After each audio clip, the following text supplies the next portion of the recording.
ሰላም ጤና ይስጥልኝ አባርድ ቤተሰቦች እንደምን አላችሁ? ዛሬ ደግሞ እጅግ ጠቃሚ የሆነ ነገር አምጥቻላችኋለሁ። እስከዛሬ ሰነፍ ተማሪዎች ያልተጠቀሙበት ነገር ግን ጎበዝ ተማሪዎች ብቻ እየተጠቀሙበት እጅግ ውጤታማ የሚሆኑበትን የኖት አወጣጥ ዘዴዎችን አሳያችኋለሁ። ከእናንተ የሚጠበቀው ሰብስክራይብ፣ ላይክ፣ ሼር እንዲሁም ኮሜንት ማድረግ ነው። ቀጥታ ወደ ቪዲዮ እንሂድ።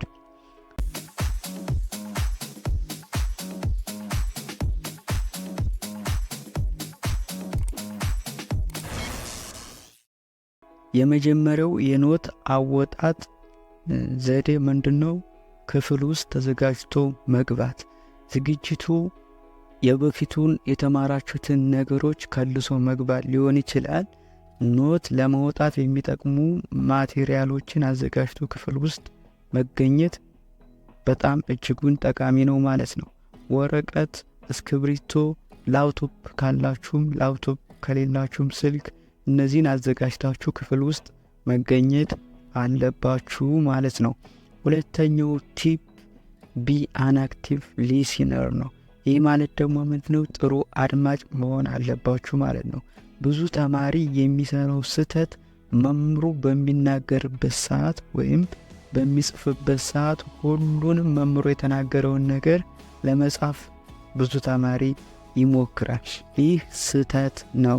ምክንያቱም መምህሩ የሚናገረውን ነገር ከጻፈን ምንድነው እኛ የተረዳነውን ሳይሆን መምህሩ የተረዳውን ነገር ነው እየጻፍን ያለን ማለት ነው። ስለዚህ እንደዚህ ከማድረጋችን በፊት ምን ማድረግ አለብን? እኛም ነገሩን ምሳሌውን የሚያስተምረውን ነገር ምንድነው መጀመሪያ ቀድመን መረዳት መቻል አለብን ነው። ከዛ ከተረዳነው በራሳችን መጻፍ መሞከር አለብን ማለት ነው። ምክንያቱም ራሳችን ያደረግነው ነገር የራሳችን ያዳነውን ነገር ከጻፍን በቀላሉ ለማስታወስ እንዲሁም ተሎ እንዳንረሳው ይጠቅመናል ማለት ነው። ቲፕ 3 ደግሞ with abbreviations and symbols። ጎበዝ ተማሪዎች ብዙ ጊዜ ኖት ሲያወጡ የሚጠቀሙበት አንደኛው መንገድ ነው። ጊዜና ቦታ ይቆጥብልናል ብለው ይናገራሉ ማለት ነው። ስለዚህ ምንድነው ለምሳሌ መንስኤና ውጤትን ለማመልከት አርዕስት ይጠቀማሉ ማለት ነው። የተለያዩ አብሪቬሽኖች ምጻረ ቃላቶችን ይጠቀማሉ ማለት ነው። ስለዚህ ምንድነው ክላሱ በረዥም ቁጥር ወይም ለረዥም ሰዓት በሆነ ቁጥር ምንድነው እንዳትሰላችሁ እናንተ በሚገባችሁ መልኩ በምልክትና በአብሪቬሽን ማስቀመጥ መልመድ አለባችሁ ማለት ነው። አራተኛው ቲፕ ጎበዝ ተማሪዎች የሚያደርጉት ምንድነው? ኦርጋናይዝ ፖይንትስ ነው። ምንድነው ስንጽፍ ኦርጋናይዝ ማድረግ አለብን፣ ማደራጀት አለብን፣ በስርዓት መሆን አለብን። ዝብርቅርቅ ማድረግ የለብን። አንዳንዱ ሰው ምንድነው ዝም ብሎ ካገኘው ቦታ ላይ ለመጻፍ ይሞክራል ማለት ነው። እንደዚህ አይነት ነገር እጅግ በጣም አላስፈላጊ ነገር ነው ማለት ነው። እናንተ ማድረግ ያለባችሁ ምንድነው ርዕስ አለ፣ ሜን ቶፒክስ አለ፣ ከዛ ደግሞ ርዕስ ፒክሶች አሉ። ስለዚህ እንደዛ ማድረግ ትችላላችሁ። ከሳብ ቶፒኮቹ ውስጥ ደግሞ በምን መጻፍ ትችላላችሁ?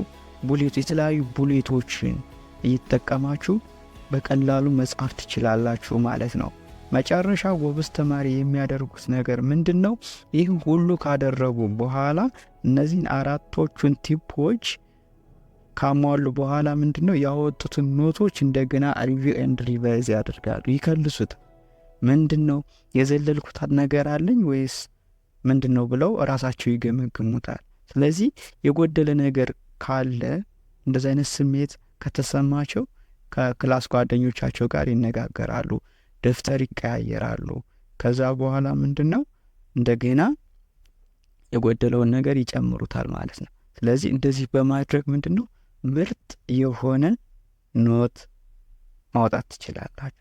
ስለዚህ ክላስ ላይ የሚደረግ ወይም ክላስ ላይ የምትማሩትን ከክላስ ከተማራችሁት የሚመጡትን ጥያቄዎች በዚህ መንገድ አጥንታችሁ ኖት አውጥታችሁ ጽድት አድርጋችሁ መመለስ ትችላላችሁ። በጣም ቀላል ነው። እኔም ተጠቅሜበታለሁ። በጣም ሲጠቅመኝ ነው የኖረው።